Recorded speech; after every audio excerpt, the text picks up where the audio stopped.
Hello, my all sweet little children. Dear children, I hope you all are fit and fine and studying very well. Today I am going to teach you Hindi literature lesson number 2, अंधेरे का डर. So let's start today's class. My loving children, welcome you all to my Hindi class. Today I'll explain you Hindi literature chapter number 2, अंधेरे का डर. बहुत ही interesting story है बच्चों ये अंधेरे का डर. तो चलें शुरू करें. ओके. बहुत सारे बच्चों को अभी भी अंधेरे से डर लगता होगा, है ना. देखिए, प्रतिध्वनि. जैसे ही भय आपके करीब आए उस पर आक्रमण कर उसे नष्ट कर दीजिए. चाणक्य. ये किसने बोले हैं वाक्य? चाणक्य जी ने.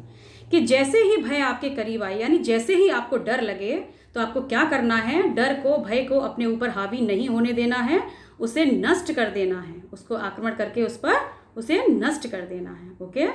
देखिए, लगभग सभी अनूप को एक स्मार्ट बच्चा मानते थे. स्मार्ट होता है होशियार. वह ऐसा था भी. पढ़ाई में भी होशियार था, वो खेलों में भी होशियार था और हाजिर जवाब भी था.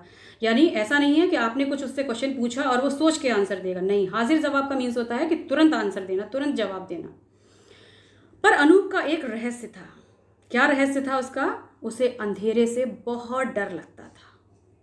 डर भी इतना कि अंधेरे कमरे में क्या करता था वो? अंधेरे कमरे में तो जाने की बात छोड़िए, वो मध्यम जो रोशनी होती है ना, हल्की हल्की रोशनी होती है, उसमें भी जाने से उसे क्या होती थी? घबराहट होती थी. मम्मी पापा का जो बेडरूम था उसका, और उसकी दीदी जो कुमकुम थी उसका बेडरूम, उन दोनों के बेडरूम के बीच में उसका बेडरूम था. बहुत सुंदर था, हवादार भी था उसका बेडरूम. रात को सोते समय वो क्या करता था? अपने कमरे में ना सोकर अपनी दीदी कुमकुम के कमरे में चला जाता था. आपको पता है क्यों चला जाता था? क्योंकि उसको बहुत डर लगता था. सारी रात क्या करता था वो? उसकी जो बहन थी ना कुमकुम, वो बहुत उससे चिढ़ने लगी थी. क्यों चिढ़ने लगी थी? क्योंकि वो क्या करता था? सारी रात एक बड़ा सा बल्ब जला के सोता था. जैसे नाइट बल्ब होता है ना, उस तरीके से वो बड़ा सा बल्ब जलाकर सोता था. अनूप खुद भी इस परेशानी से परेशान था, इस कमजोरी से अपनी से बहुत वो बौखलाया हुआ था, परेशान था. वो खुद भी नहीं समझ पा रहा था कि उसे अंधेरे में इतना डर क्यों लगता है.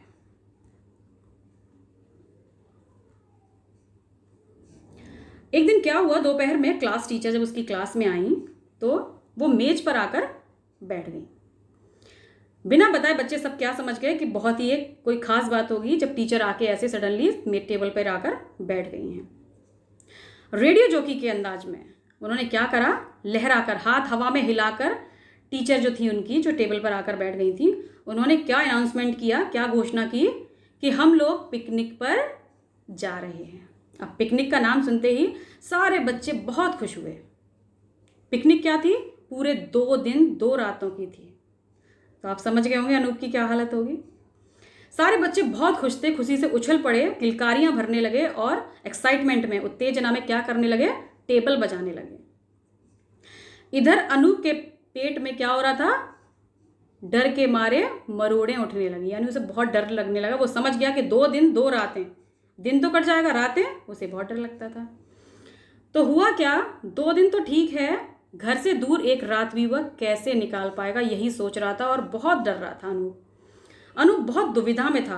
यानी वो निर्णय नहीं ले पा रहा था कि मैं क्या करूं, पिकनिक पर जाऊं या ना जाऊं. रात को जब स्कूल के बाद वो घर पहुंचा तो रात को खाने की मेज पर अनूप का मुंह ऐसे लटका हुआ बैठा था. तो उसके पापा ने जब देखा तो कारण पूछा कि बेटा तुम मुंह लटकाकर क्यों बैठे हुए हो. तो अनूप ने अपने घर वालों को क्या किया? अपने पापा को पिकनिक की बात बताई. पिकनिक की बात के साथ बिना रुके अनूप ने यह भी बता दिया कि 2 दिन तक मटर गश्ती करने के स्थान पर वह घर में रहकर पढ़ाई करना चाहता है. मटर गश्ती मीन्स मस्ती. यानी वो मस्ती नहीं करना चाहता है, वो क्या करना चाहता है? घर पर 2 दिन पढ़ेगा, यानी वो पिकनिक नहीं जाएगा. इसलिए पापा उसके लिए डॉक्टर के प्रमाण पत्र की व्यवस्था कर दें. यानी पापा एक झूठा प्रमाण पत्र बनवा दें कि बीमार है मेरा बेटा, इसलिए वो पिकनिक नहीं जा रहा है. पापा सब जानते थे कि पिकनिक छोड़कर अनूप को पढ़ाई क्यों सूझ रही है. मतलब वो समझ गए थे कि मेरा बच्चा क्यों पिकनिक जाना नहीं चाह रहा है. उन्होंने बहुत ही कड़े शब्दों में कहा अनूप से कि अनूप को जाना ही होगा. मतलब उन्होंने एक ऑर्डर सा पास कर दिया कि नहीं, अनूप को पिकनिक जाना ही होगा. अनूप सोचने लगा, जंगल के अंधेरे में जो होगा सो होगा, सहपाठियों के सामने यानी जो उसके फ्रेंड्स हैं, क्लासमेट्स हैं, उनके सामने जो पोल खुल जाएगी सो अलग। मतलब उसे अंधेरे में उसका जो होगा वो तो होगा ही, उसको क्या डर था कि मेरी ये पोल खुल जाएगी कि अनूप वैसे तो बहुत होशियार बनता है, वैसे तो सब चीज़ में एक्टिव है, लेकिन ये अंधेरे से डरता है। तो उसे इस बात का डर था कि मेरी पोल खुल जाएगी। बच्चे क्या कहेंगे, बड़ा स्मार्ट बना फिरता था।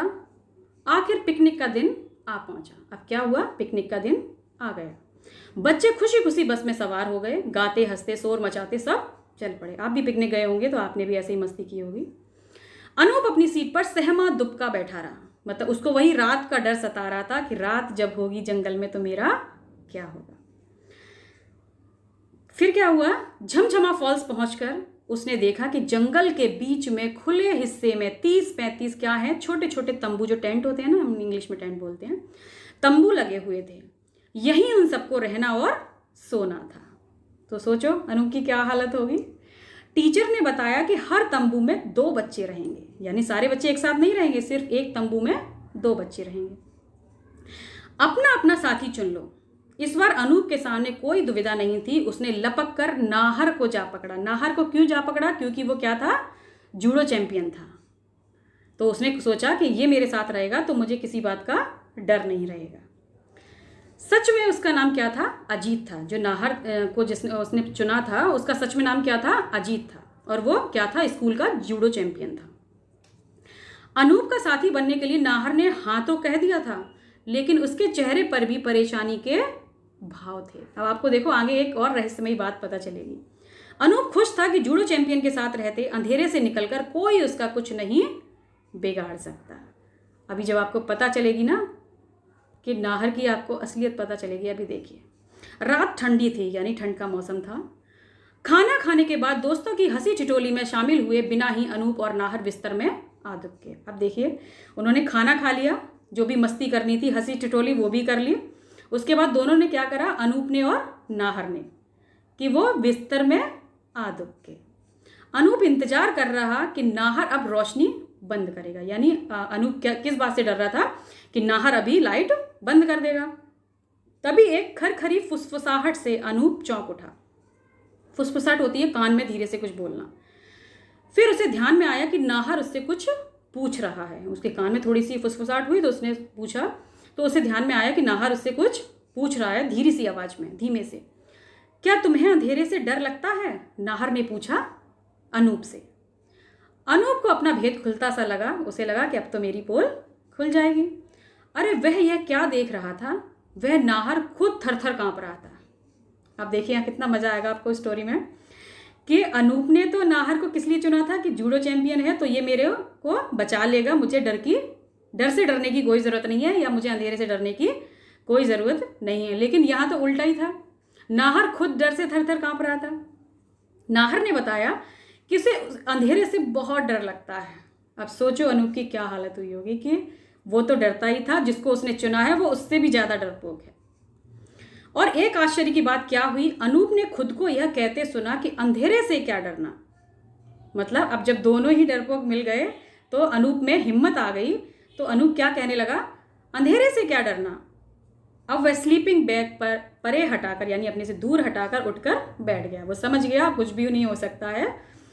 यह तो अद्भुत था। मतलब फिर क्या हुआ, उसके अंदर क्या चेंजेस आए। अनूप को अपने आप पर विश्वास ही नहीं हो रहा था कि उसने नाहर को थपथपा कर कहा, यानी जो खुद डरपोक है वो नाहर को थपथपा कर कह रहा है, दोस्त तुम तो एकदम डरपोक निकले, डरो मत, मैं तुम्हारे साथ हूं, तुम मेरा हाथ थाम लो और बेफिक्र होकर सो जाओ। अनूप का हाथ थामकर नाहर निश्चिंत हो गया। अब अनूप को तो ये पता नहीं था कि ये डरपोक है, तो अनूप उसका हाथ थामकर निश्चिंत हो गया कि मुझे अब डरने की कोई ज़रूरत नहीं है। लेकिन तुम मुस्कुरा क्यों रहे हो, कहीं ये बात सबको बता तो नहीं दोगे। जो डर अनूप को था वो डर अब किसको है, नाहर को है, कि कहीं तुम ये बात सारे में बता तो नहीं दोगे कि मुझे अंधेरे से डर लगता है। नाहर ने उससे पूछा। तुम्हारी ये हालत देखकर मुझे ऐसा ही एक पागल लड़का याद आ गया। आप समझ रहे होंगे कौन पागल लड़का याद आ गया उसे। अनूप ने दूर अंधेरे में ताकते हुए कहा, लेकिन वह पुरानी बात है। यानी वो पुरानी बात है कि मैं भी एक ऐसा पागल लड़का था जो अंधेरे से डरता था, लेकिन आज क्या हुआ, उसमें हिम्मत आ गई और वो क्या, खुद से भी ज़्यादा जो डरपोक है उसको हिम्मत दे रहा है। देखिए उसने कैसे अपने डर पर विजय प्राप्त कर ली। जीवन मूल्य देखिए इस अध्याय का, हमें अपना जीवन निडर होकर जीना चाहिए, यानी हमें डरना नहीं है, डर पर विजय प्राप्त करनी है। डर की वजह से हम जीवन में कई महत्वपूर्ण अवसर खो देते हैं, यानी हमारे जीवन में जो भी महत्वपूर्ण अवसर आते हैं, कभी कभी क्या होता है, डर की वजह से हम उन महत्वपूर्ण अवसरों को खो देते हैं। तो हमें ऐसा नहीं करना है। Okay, thank you. प्यारे बच्चों, मैं आशा करती हूँ कि अंधेरे का डर नामक कहानी के माध्यम से आपको ये समझ में आ गया होगा कि हमें अपना जीवन निडर होकर जीना है। क्योंकि डर की वजह से क्या होता है कि हमारे जीवन में जो महत्वपूर्ण अवसर आते हैं उन्हें हम खो देते हैं। तो हमें क्या करना है, हमें डरना नहीं है और अपने जीवन में जो महत्वपूर्ण अवसर आते हैं उन्हें खोना नहीं है। Okay, thank you.